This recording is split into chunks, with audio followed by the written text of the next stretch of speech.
Assalamualaikum warahmatullahi wabarakatuh. Sampurasun baraya tepang dangudi sareng bidangan dongeng Sundanya urang dongeng dieu. Urang neraskeun hanca dongeng anu katuna kalayan ngabantu jajar carios si Endul Jawara Olo Kejo. Ieu dongeng teh karangan Mang Nyalira sok sanaos dongeng basa jan malah mandar janten hiburan. Atuh kabaraya anu satya manco ka dongeng Mang di mana we ayana. Mugia sadayana aya dina kasehatan lahir sinerangan batin dilalancarkeun sagala rupinanya. Tong hilap dirojong ditaroelan tomol sugrep-sugrep. Atuh mangoge nganuhunkeun pisan kanu parantos like oge komen. Mangga mitra supados tenyang kolong ting kana waktos urang sami-sami dangukeun deui kumaha terasna ieu carita si Endul Jawara Olo Kejo. Sok kaparayun sadayana.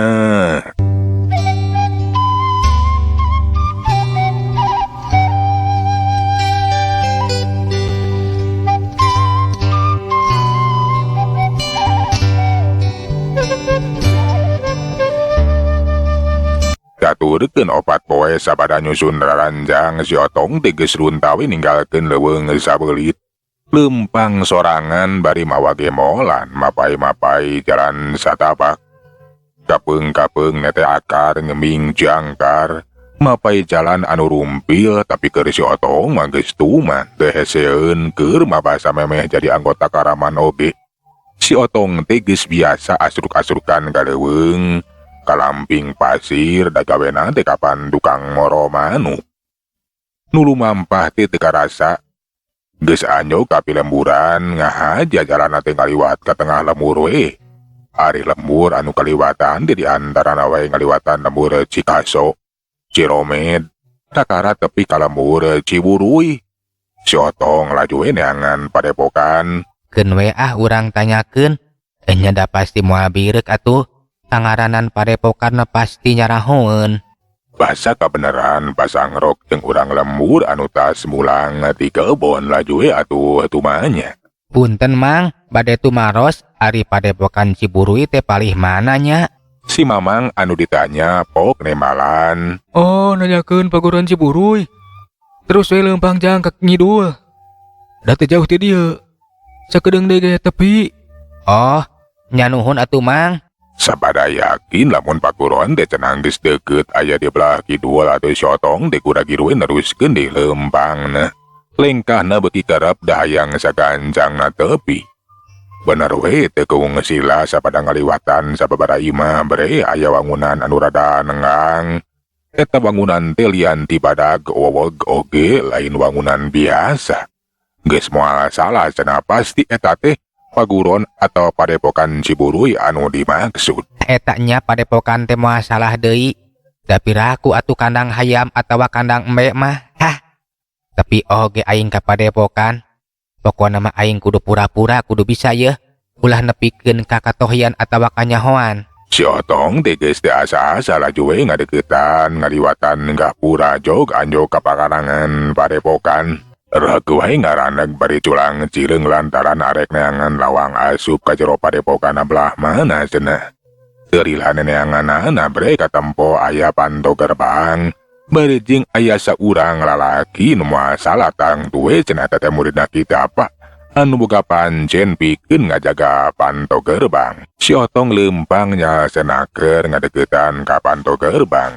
Sedengkeun anu keur ngajaga maneh curinga kraju we mariksa. Nah, saha euy maneh teh? Rek ka mana euy? Ngaran uing Otong nah leres ieu teh Kang. Muhun ieu teh padepokan Ciburuy anu dipepuhuan ku kita Pak. Bener atuh teh salah. Nah, rek naon euy maneh oe teh Otong? Ngalanto ka dieu, wayahna euy teu narima persaban atawa jajaluk ka itu. Tuh, persaban mah ka tengah lemur sia ulah ka dieu. Ih, abi mah sanes bade barang penta. Gugu ngahaja dongkap ka dieu teh sejah guguru arek diajar we guru ilmu di ieu paguron. Jadi kitu atuh maneh teh rek gugurunya. Nah urang mana sia? Naon alasanna bet hayang guguru ilmu ka kita Pak di ieu paguron? Teteh anu ngajaga panto gerbang teh kabeneran bagean si Jot. Atuh nanya teh mani talete. Pok si Otong teh laju nemalan deui. Abi teh urang aring urang Ciromed Kang. Si Otong rada gempeur ngajawab pertanyaan ti si Ijo teh. Jadi maneh teh urang lembur Ciromednya. Leres Kang, abi urang lembur Ciromed. Tapi kunaon sia maneh teh? Ngajawab di kawas anu gembeur sapira ditanya dumuk matuh Banjar Karang Pamidangan deuleu. Susumuhun atuh da malum we. Akang teh manis gagah. Gaduh sima puguh ge. Abi janten gempeur. Horeng teh kitu geuning ari murid kita Pak mah. Soratna oge benten. Bisa pisan dina nembalana teh puguh we atuh si Ijo teh irungna manira bae. Atuh da murid kita Pak mah kabeh oge kasih buku pangawaruh ka asuh ku ilmu. Kagagahan kasantikaan tong aneh jang. Lamun aya simaan. Keke. Maneh teh acan ngajawab kana pananya dewek euy. Nah naon sababna tupangna arek ka guru ka dieu teh? Puguh ge abi teh sasaat jadi jalma anu tunggara. Hirup ukur sorangan inung bapak geus jadi korban. Jadi korban jalma jahat. Ditanda saku anggota Karaman Maung Hideung Kang. Anu sakitu kejam jeung telengesna. Ku kituna. Abi teh hayang males ka nyeri. Hayang balitungan ku cara guru ilmu ka dieu. Mudah-mudahan we cita-cita abdi teh laksana. Eta jalma jahat teh bisa dikojoran Kang. Beungeus atuh tong bari lewe sia. Jadi kitunya maksud jeung tujuan teh. Karunya teuing atuh. Hayu milu asup ka jero ayeuna mah.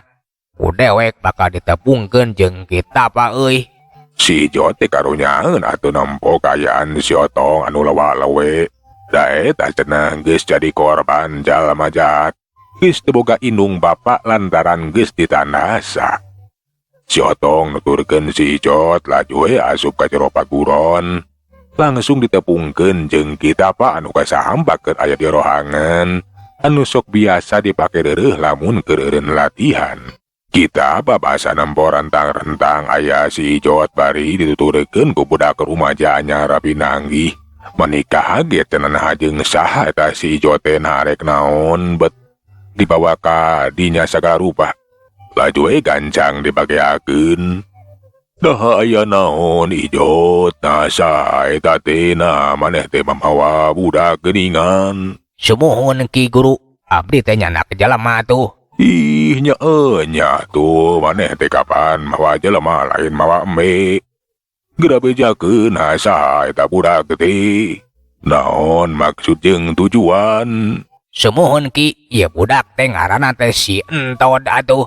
Sanes Entod Kang, abi mah Otong. Eta Otong atuh Otong.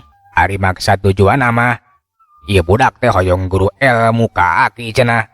Hoyong ngaguru di padepokan di paguron margi. Tos janten korban jalma jahat. Inung bapana ditandasa ku Karaman Maung Hideung atuh. Ai kutan teh gitu. Nah benar. Jang Otong teh datang ka dieu teh rek guru ilmu. Nyari ngadon diajar dieu paguron. Leres telepat Ki. Mudah-mudahan we atuh abi teh ditampi. Sumuhun tiasa guru ilmu ka Aki supados abi teh tiasa males pati males kanyeri ka Karaman anu parantos nandasa inung bapak abdi Ki. Jadi niat si Ujang datang ka dieu teh arek ngaguru ka kula. Supaya lian pikeun males kanyeri males pati. Nya leres pisan Ki. Pokona macan sudi rasa ning ati. Lamun can bisa males kanyeri ka eta anggota Karaman Maung Hideung nu geus tandasa inung bapak abdi. Mak, bapak. Montong leweh sia montong leweh ngewa deuleu. Geus gede ulah rabeh deuleu sia. Keun bae antep bae Jot. Ieu budak teh bakat tingku sedih. Nya saha anu teu sedih atuh kangaranan inung bapa geus aja binasa jadi korban jalma jahat. Ditandasa ku Karaman Maung Hideung. Deudeuh teuing jalu ulah sedih ku kula bakal ditampa jadi murid. Bakal ditarima di dieu paguron. Ngan omat ulah kajurung ku hawa nafsu. Ulah kajurung ku hayang males kanyeri jeung males pati. Arek diajar ka dieu teh kedah niatan. arek tulabul ilmi we nya tapi keun diajar ilmu silat. Karena bisa ngabela diri, boga ilmu anu manfaat yang tulung tilulungan kasasama nanjurkeun bener jeung adil. Merangan kejahatan, nya najan maneh boga kanyeri hate inung bapa geus jadi korban jalma jahat ditandasa. Nepikeun ka ajana. Kapan eta mah ukur cukang lantaran wungkul meureunan geus kudu kitu ti dituna. Jalana teh kudu ngaliwatan kitu dipaehan ku jalma jahat. Ayeuna mah kudu tumarima kana kadar ti pangeran. Tetep kapan sagarupa geus aya nu ngatur. Jadi omat ulah boga aya hate dendam, ulah aya hate ngunak-ngunak hayang males pati. Eta teh panyakit hate. Wajar ari nyeri hate mah ka jalma jahatna. Ngan ulah nepikeun ka hayang males pati. Atuh naon bedana? Nya maneh jeung jalma jahat. Keundak teu dipaehan ku maneh oge. Eta jalma nu geus boga kalakuan jahat mah bakal narima kana sakabeh amal perbuatanana bakal aya wabalesna. Urang mah teu kudu capek-capek, teu kudu riweuh, anggur mah sabar, tarimakeun ku kasadaran. Kadar engkena hayang ngawarah ka eta jalma jahat nape ngan omat. Kudu aya batasanana ulah nepikeun ka ditandasa atawa dipateni. Janten teu kengeng nya Ki. Pami abdi gaduh niatan hoyong diajar ka dieu teh hoyong tiasa kana ilmu silat kanggo males pati males kanyeri. Nyaeta mateni musuh abdi anu parantos maehan inung bapa abdi Ki. Nya kula malah arek ngajarkeun ilmu lamun niatna pikeun males pati males kanyeri mateni kasasama deui. Lantaran nu diajarkeun di dieu teh ilmu pikeun ngabela diri, pikeun bertahankeun diri, anu manfaat pikeun sasama, lain jang ngakalakeun sakomona pikeun kamaehan. Diajar di dieu mah sangkan jadi jalma bener anu ninjak dina jalan anu lempeng, lain jadi jalma jahat. Nya sumuhun atuh ari kitu mah kahartos. Mangga lah uing moal berendam, moal arek males pati. Ayeuna mah niat teh sejadi ajar ngaguru ilmu we Ki. Tah itu syukur kukula ditarima. Di ayeuna kahareup nya pe krek diajar di dieu mah. Nya nuhun we Ki, abdi ngaraos bingah parantos ditampi janten murid Ki Ketapa. Pun kitu deui panginten abdi teh jadi aya panyalindungan sasat puguh tos teu gaduh indung bapa. Mugi we ka abdi teh ulah asa-asa. Anggap we abdi teh putra aki, bade digarah geureuh bade dikukumaha oge, cek paripaosna mah kumaha aki bae. Abdi aya di dieu teh etang-etang nitipkeun maneh, janten gaduh sepuh deui ayeuna mah. Abdi hoyong jadi jelema bener anu guna jeung manfaat jang sasama. Bisa pisan si Otong dina nyaritana teh pugu we atuh kita pagi jadi kabeuli hatena. Percaya we weuh curiga. Lamun sanyana mah kapan si Otong teh utusan gilintung pikeun maok kujang teh.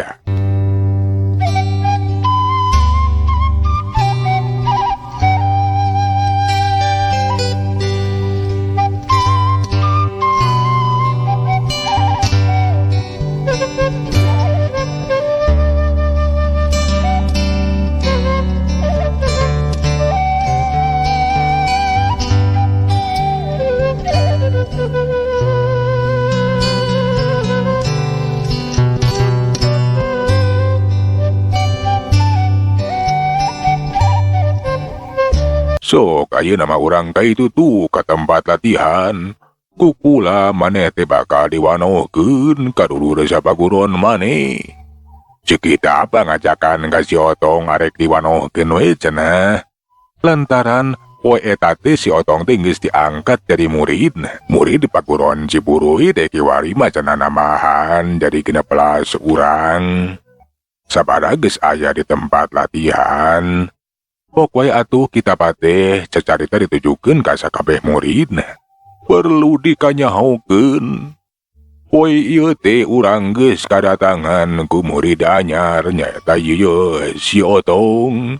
Wayahna ieu si Otong teh kudu ditarima. Nya jadi dulur sapaguron marane. Ieu budak teh karunya geus jadi korban kabiadaban katelengesan jalma jahat. Nyata karaman maung hideung anu geus mayahan indung bapana. Ieu budak teh sasat geus teu boga indung bapa pahatulalis. Marane anu geus leuwih ti heula jadi murid kula. Kade Om Hacing nyaah ka ieu budaknya. Sakabeh murid kita anu hadir teh atuh maralong we ka si Otong.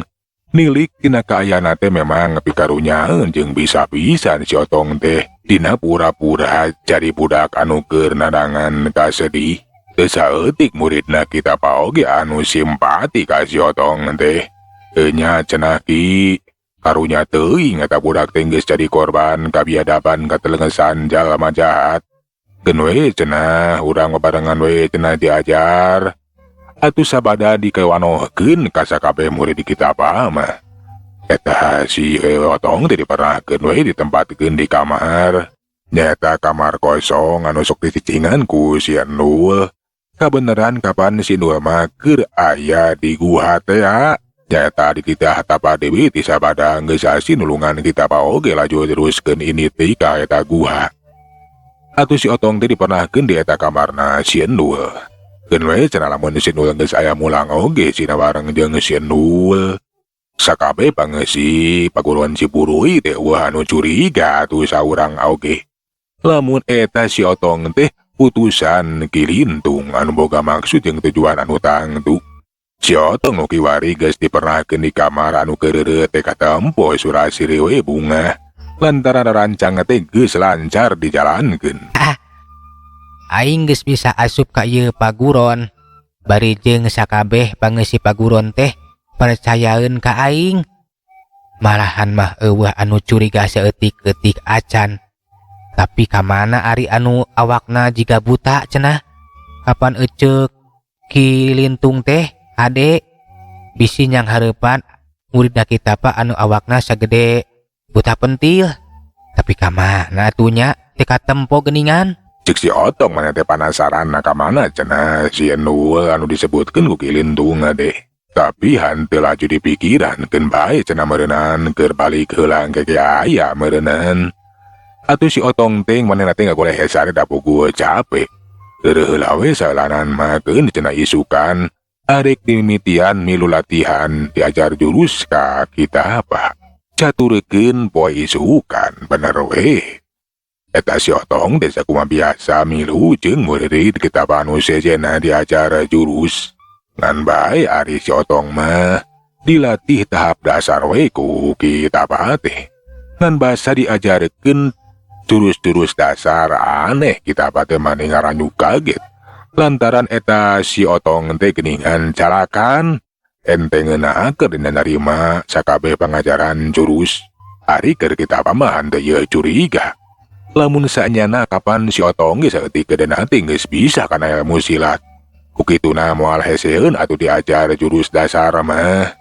Tapi keur kita mah cenah meureunnan da eta si Otong teh calakan we jalamana beda jeung si Nul. Gampang narima sakabeh pangajaran.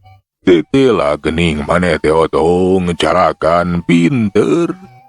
Jurus-jurus dasar nu bieu dicontohkeun ku kula teh. Babari pisan diturutan, babari pisan diapalkeun. Ieu teh mangrupakeun modal dasar jang maneh.